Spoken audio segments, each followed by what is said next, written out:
नमस्कार, बहुत स्वागत है आपका जोहार झारखंड के इस बुलेटिन में। आपके साथ मैं हूं सोनाली सिंह। झारखंड में जारी सियासी संकट के बीच सीएम हेमंत सोरेन ने मास्टर स्ट्रोक खेला है। सीएम हेमंत सोरेन ने कैबिनेट की बैठक में 1932 के खतियान के आधार पर स्थानीय नीति को मंजूरी दी। जिनके पूर्वजों के नाम 1932 या फिर उसके पहले के खतियान में दर्ज हैं, वही स्थानीय निवासी कहलाएंगे। वहीं जहां खतियान नहीं होगा, वहां स्थानीय को तय करने का अधिकार ग्राम सभा को दे दिया गया है। इसी के साथ कैबिनेट ने पिछड़ा वर्ग के लिए 27% आरक्षण के प्रावधान को भी मंजूरी दे दी है। इसके तहत राज्य में अब रिजर्वेशन की सीमा 77% तक हो गई है। अब राज्य में एससी को 12%, एसटी को 28%, ओबीसी को 27% के साथ आर्थिक रूप से कमजोर वर्ग को 10% आरक्षण का लाभ मिलेगा। दोनों ही मुद्दों पर कानूनी लड़ाई में हार के बाद अब सरकार ने इसे लागू करने के लिए नया तरीका अपनाया है। दोनों प्रस्ताव को लागू करने के लिए लोन देने वाले आपकी मदद नहीं करते, वो लाभ कमाने के लिए देते हैं।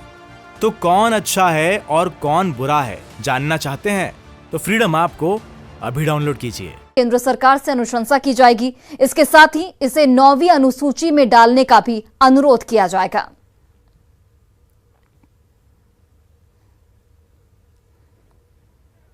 और चलिए अब आपको बताते हैं कि स्थानीय नीति से आखिर क्या असर होगा। झारखंड में खतियान पर आधारित स्थानीय नीति बन चुकी है, तो इसके आधार पर जो निवासी स्थानीय माने जाएंगे, उन्हें सरकारी नौकरी में प्राथमिकता मिलेगी।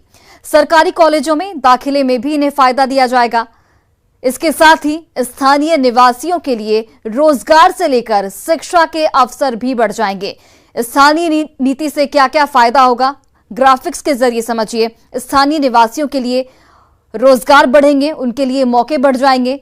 इसके साथ ही रोजगार और शिक्षा का इन्हें अवसर भी मिलेगा।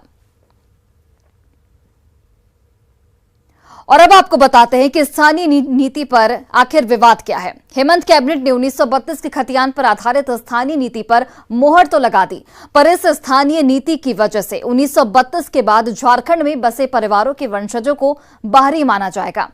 इसलिए उनके लिए सरकारी नौकरी से लेकर सरकारी स्कूल और कॉलेजों में दाखिले के अवसर घट जाएंगे। तो 1932 के खतियान के बाद वाले लोगों को प्राथमिकता नहीं दी जाएगी। नौकरी और दाखिले के अवसर उनके लिए कम हो जाएंगे।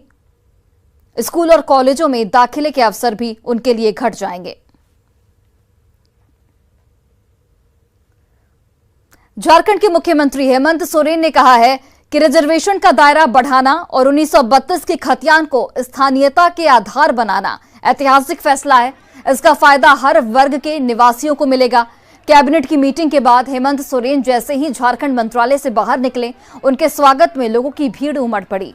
दो तस्वीरें देखिए आप, जहां पर 1932 के खतियान पर मोहर लगने के बाद जैसे ही कैबिनेट की बैठक खत्म हुई और उसके बाद हेमंत सोरेन जब भवन से बाहर निकले और इस वक्त प्रशंसकों की भीड़ साफ तौर पर देखी जा रही है। लोगों ने उनका जोरदार स्वागत किया और इस फैसले का भी खुले तौर पर आभार जताया। आज सरकार ने बड़े पैमाने पर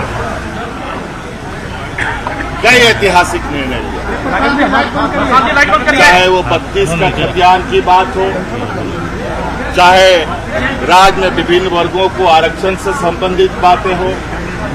सरकार ने निर्णय ले लिया है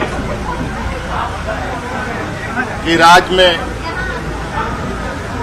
32 का खतियान लागू हो, ओबीसी को 27% का आरक्षण मिले और इस राज्य के कर्मचारियों को उनका हक अधिकार मिले। और आज एक ऐतिहासिक कैबिनेट के रूप में पुनः दोबारा इस कैबिनेट को लोगों ने सराहा है। और वहीं शिक्षा मंत्री जगन्नाथ महतो ने कहा है कि 1932 के खतियान और ओबीसी रिजर्वेशन बढ़ाने के फैसले पर मोहर लगाकर हेमंत सरकार ने अपना वादा पूरा किया। उन्होंने ये भी कहा कि खतियान और ओबीसी आरक्षण पर जेएमएम ने लंबी लड़ाई लड़ी, जिसका नतीजा अब सबके सामने है। जो 1932 खतियान के नाम से है, 1932 का प्रस्ताव आज पास हो गया। 1932 से जो पहले है इसका कोई पेपर नहीं। यदि ग्राम सभा उसका 1932 के पहले से है तो भी वो खतियानी होगा। और वहीं कैबिनेट में लिए गए तमाम ऐतिहासिक फैसले के बाद रांची के अल्बर्ट एक्का चौक पर कांग्रेस नेता बंधु तिर्की ने ढोल नगाड़े बजाकर जश्न मनाया।